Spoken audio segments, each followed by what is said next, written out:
Assalamualaikum warahmatullahi wabarakatuh. Perkenalkan, nama saya Kamila Regina Putri dari kelas 7A. Saya ingin menceritakan dongeng si Bujang Katak. Pada suatu hari, ada seorang perempuan tua yang sangat miskin. Umurnya sudah 50 tahun, namanya Nenek Lampak. Ia tinggal di desa terpencil di kaki sebuah bukit. Ia tidak pernah menikah dan tidak memiliki sang saudara. Untuk mendapatkan sesuap nasi, ia harus bekerja keras. Dengan usianya yang sudah tua, ditambah kerja setiap hari, membuat badannya lemas dan sakit-sakitan. Ia hidup di sebuah desa yang masyarakatnya banyak, kikir dan pelit. Hanya sedikit saja masyarakat yang membalas kasihan kepada Nenek Lampak.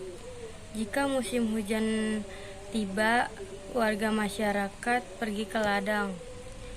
Tidak ketinggalan perempuan tua itu karena tubuhnya yang renta. Ia sebentar-bentar beristirahat untuk melepaskan lelahnya.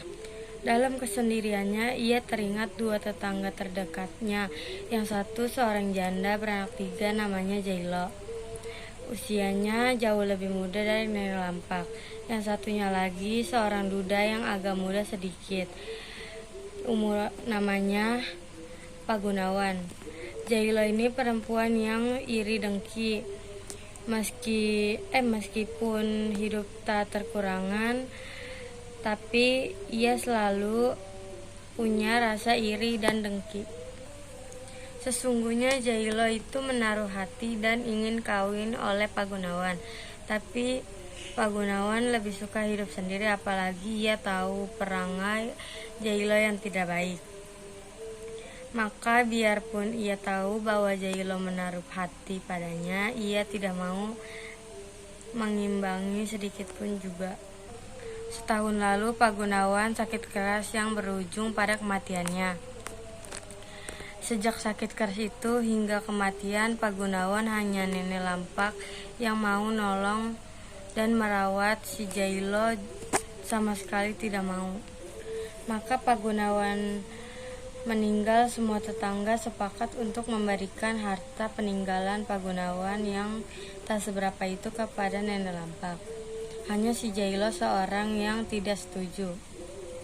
Tidak bisa, aku juga tetangganya. Aku juga pernah menolong Pak Gunawan. Jadi aku juga harus mendapatkan warisan Pak Gunawan, kata Jailo.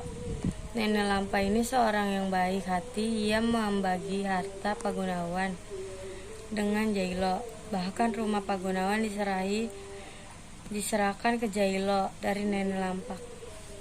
Kini sudah setahun sejak kematian Pak Gunawan. Nenek Lampak hidup seorang diri. Tak ada seorang pun yang membantu pekerjaannya sehari-hari. Malam hari sambil beristirahat, ia di beranda rumahnya. Ia sengaja tidak tidur. Lewat tengah malam, ia berdoa, "Wahai Tuhan Yang Maha Esa, tolonglah berilah hamba seorang anak sehingga bisa membantu saya di usia lanjut nanti. Bagaimanapun wujud anak itu, hamba akan menerimanya." Menjelang pagi, tanpa terasa karena kelelahan, perempuan tua itu tertidur. Dalam tidurnya ia bermimpi seperti kejatuhan bulan. Seperti malam ia berdoa, hingga 1 bulan kemudian ia merasa ada sesuatu yang aneh dalam perutnya, seperti ada benda yang bergerak-gerak. Ternyata Tuhan mengabulkan permintaannya. Ia sekarang mengandung, semakin lama semakin besar perut perempuan itu. Orang pertama yang sangat usil adalah Jailo. Ia bukan hanya mengata-ngatai Nenek Lampak, melainkan mencaci makinya. "Dasar perempuan hina, sudah tua masih bermain gila," kata Jailo. Penduduk pun geger. Mereka tak habis pikir bagaimana perempuan itu bisa hamil. Ketua adat langsung datang ke rumah Nenek Lampak. "Hai Nenek Lampak, berkatalah terus terang siapa yang berbuat tidak senonoh hingga membuatmu hamil.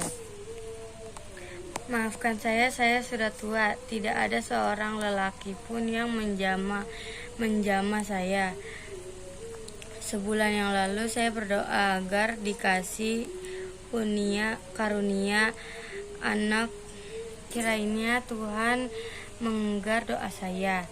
Masyarakat habis pikir memang setahun mereka tidak seorang lelaki pun yang mendekati nenek Lampak. Kalau ada itu adalah Pak Gunawan, tapi Pak Gunawan sudah meninggal tahun yang lalu. Beberapa bulan kemudian Nenek Lampa merasa perutnya sakit luar biasa. Ia mengegar-ngegar kesakitan. Penduduk dusun berdatang ke gubuknya. Betapa terkejutnya orang-orang yang datang. Ternyata perempuan itu melahirkan bayi manusia, tapi kepala, tangan, dan kakinya seperti katak. Beberapa warga membantu persalinan anak Nenek Lampa itu.